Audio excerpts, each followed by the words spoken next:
चलिए दोस्तों, आज मिलते हैं यूपीएससी को चूना लगाने वाली पूजा खेड़कर से, जो यूपीएससी में 400 बीसी करके 821 रैंक लेकर आई हैं और बन गई हैं आईएएस। ये वो यूपीएससी है जिसको लौंडे 6 बार रगड़कर मेहनत करने पर भी क्लियर नहीं कर पाते हैं। और जब भी कोई उनसे पूछता है कि बेटा क्या चल रहा है, तो वो यही बोलते हैं कि कुछ नहीं आंटी, बस तैयारी चल रही है। खैर, पूजा पर वापस आते हैं और जानते हैं कि बहन ने आखिर 400 बीसी करी कैसे। बहन ने लगाया ओबीसी का सर्टिफिकेट, जबकि बहन खुद क्रीमी लेयर से आती है, यानी कि बहन ओबीसी का सर्टिफिकेट तभी लगा सकती थी जब उसके परिवार की कमाई 8 लाख से कम होती। लेकिन बहन की साल की कमाई 6 गुना है, यानी 48 लाख रुपए, और बहन की नेट वर्थ है 17 करोड़। भाई लोग, मैं सिर्फ इतना जानना चाहता हूं कि यूपीएससी की तरफ से कौन सा आदमी भांग खाकर इसके डॉक्यूमेंट्स अप्रूव कर रहा था। अब बहन ने सोचा कि यार इतने में मजा नहीं आ रहा है, एक काम और करती हूँ कि एक फर्जी सर्टिफिकेट आधी अंधी होने का भी लगा देती हूँ, और उसके साथ साथ मानसिक रूप से चने चबाने का सर्टिफिकेट भी लगा देती हूँ। वैसे तो बहन खुद भी डॉक्टर है,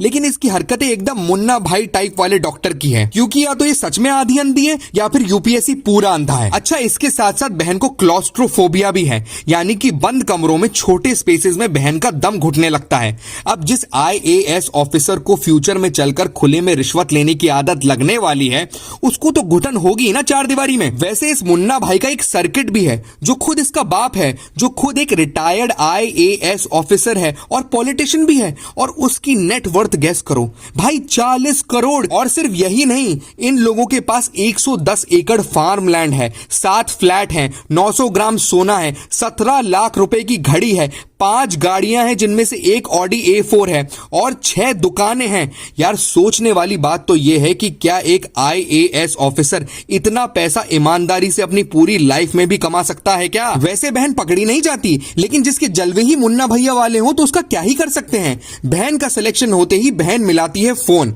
आईएएस पूजा रिपोर्टिंग, मेरे आने से पहले लाल बत्ती की गाड़ी, सरकारी अफसर वाली नंबर प्लेट, और ऑफिस में अटैच्ड बाथरूम का सब इंतजाम हो जाना चाहिए। फिर होना क्या था, वहां से लोग समझ गए कि दीदी सच में आंखों की ही नहीं बल्कि अकल की भी अंधी है, और फोन रख देते हैं, क्योंकि ये सारे मजे तभी मिलते हैं जब आप अपनी ट्रेनिंग पूरी कर लेते हो। लेकिन दीदी ने बोला कि सब कुछ अपन को अभी के अभी चाहिए, इसलिए इनके पिताजी यानी कि अपना सर्किट पहुंच गया गुंडागर्दी करने की ये सब कुछ अरेंज हो जाना चाहिए मेरी बेटी के लिए, और वो भी उसके ऑफिस पहुंचने से पहले। अरे अंकल, ये कोई तुम्हारी बेटी की शादी का घर नहीं है जो दूल्हे राजा के आने से पहले सज जाना चाहिए। बाप 1 नंबरी तो बेटी 10 नंबरी। अब इसके बाद दीदी क्या करती हैं? दीदी के साथ ऑफिस में काम कर रहे होते हैं एक कलेक्टर, तो जैसे ही वो छुट्टी पे जाते हैं तो दीदी कलेक्टर को अपना छोटा भाई समझकर उसके ऑफिस पर कब्जा कर लेती हैं। जैसे दूर का चाचा प्रॉपर्टी पर कब्जा नहीं करता, बिल्कुल वैसे ही, और साथ में कलेक्टर की नेम प्लेट हटाकर खुद की नेम प्लेट लगा लेती हैं। अरे पूजा देवी, अगर तुम्हारे जैसे आईएएस ऑफिसर हमारे देश को मिलते रहे ना, तो मेरे देश की धरती सोना नहीं बल्कि गोबर उगलेगी। पर पूजा से बड़ा सवाल उठता है यूपीएससी पे।